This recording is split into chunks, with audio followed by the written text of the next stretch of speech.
서브 이슈입니다. EU의 러시아 석유 가격 상한제 깊은 뜻. EU 러시아산 가스 가격 상한제 검토라는 기사가 있는데요. EU에서 러시아산 가스의 가격 상한제를 검토하고 있다는 뉴스입니다. G7 석유 가격 상한제 대 러시아 유럽행 가스 공급 전면 중단 맞불이라는 기사가 있는데요. 당연히 러시아는 EU의 가스 가격 상한제에 반발했고 기름 유출을 이유로 EU로 가는 가스관을 잠궜습니다. 어차피 파는 사람 마음이죠. 그래서 천연가스 가격은 치솟았죠. 에너지 가격 때문에 EU는 앞으로 인플레이션을 넘어 스태그플레이션으로 갈 것이라는 암울한 전망이 있습니다. 당연한 얘기지만 EU의 석유 가격 상한제는 러시아가 받아들이지 않을 것입니다. 왜냐하면 중국, 인도 등에 팔면 되니까 말이죠. 그런데도 EU는 러시아 가스 가격 상한제를 하는 이유가 있습니다. 크게 두 가지인데요. 첫 번째는 전쟁의 종료입니다. 러시아가 유럽에다 가스를 비싸게 팔 수 있는 것과 없는 것은 완전히 다릅니다.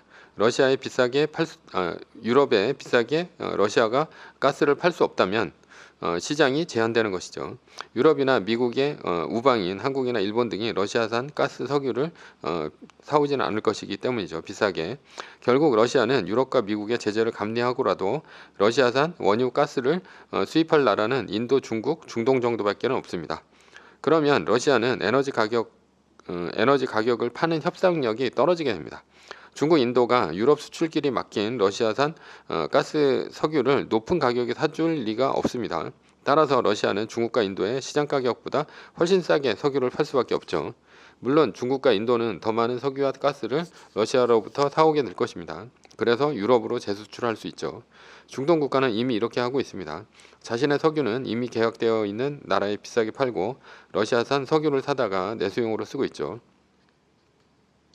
물론 천연가스는 스팟 가격으로 유럽에 비싸게 팔고 있습니다. 스팟은 장기 계약 물량이 아닌 시장에서 그때그때 거래되는 거래를 말하죠. 요즘 유럽은 겨울에 대비해 스팟 시장에서 아주 비싸게 천연가스를 사서 쟁여두고 있습니다. 여기서 알아야 할 것은 돈 버는 것은 중국, 인도, 중동 국가 일부라는 것이죠. 러시아가 아닙니다. 러시아는 전쟁을 치르고 있습니다. 그래서 엄청난 전쟁 자금이 들어갑니다. 따라서 전쟁 자금을 대기 위해 지속적으로 석유를 싸게 팔 수밖에 없습니다. 에너지를 파는 대부분의 자금이 전쟁 비용으로 들어가게 되어 있죠. 이러다 연준이 금리 인상으로 신흥국이 파산하고 소비 심리가 전 세계적으로 위축되면 석유 가격이 경기 침체 우려로 급락할 수 있습니다. 중국의 도시 락다운으로 중국 경기가 위축되면 석유 가격이 하락하는 것처럼 말이죠. 이때 이후에 석유 가격 상한제에 러시아 제재 효과가 나타날 것입니다. 다음으로는 인플레이션 감소 효과가 있습니다. 중국은 세계의 공장입니다. 석유를 러시아로부터 싼 가격에 안정적으로 수입을 하면 공산품으로 가격을 낮출 수 있습니다. 공산품 가격을 낮출 수가 있죠. 왜 중국은 공산품을 싸게 팔 수밖에 없습니까? 중국의 대부분 제품은 브랜드 가치가 있는 제품이 아닙니다. 소위 싼 맛에 사는 제품입니다. 게다가 중국과 경쟁하는 브랜드 가치가 없는 공산품의 공장이 동남아, 인도 등으로 이동하고 있죠. 중국은 이들과 경쟁해야 되기 때문에 중국은 싼 공산품을 만들어야 합니다. 중동의 비싼 석유를 사오는 것보다 러시아산 석유를 가져오는 것이 중국의 이득이죠. 싸게 사온 러시아 석유를 내수 용도로 돌리더라도 인플레이션 감소 효과가 있습니다. 만약 중국과 인도가 러시아 제재에 동참해서 러시아산 석유를 안 들여온다면 유가가 200불 갈 수도 있습니다. 이러면 인플레이션이 극심해집니다. 게다가 미국은 반도체 칩포 동맹, 인플레이션 감축 법안 등을 통해 미국으로 공장을 옮기도록 하고 있죠. 여러 이유에서 중국은 중국에서 떠나는 공장을 잡아둘 무언가가 필요하죠.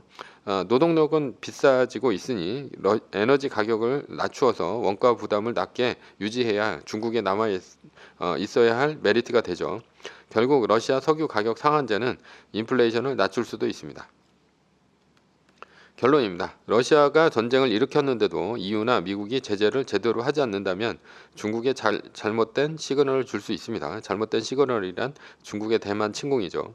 시진핑은 덩샤오핑, 마오쩌둥에 비해 중국을 이끌어갈 확실한 아젠다가 없습니다. 그런 면에서 하나의 중국을 만드는 대만 합병은 성공만 한다면 시진핑의 장기 집권은 공고화됩니다. 그러나 중국이 대만을 침공하면 2차 세계대전에 일본, 독일과 같은 딜레마에 빠지게 됩니다. 에너지 식량이 자급자족이 안 되는 상태에서 전쟁이 일으킨 나라는 결국 봉쇄 전략으로 몰락할 수밖에 없죠.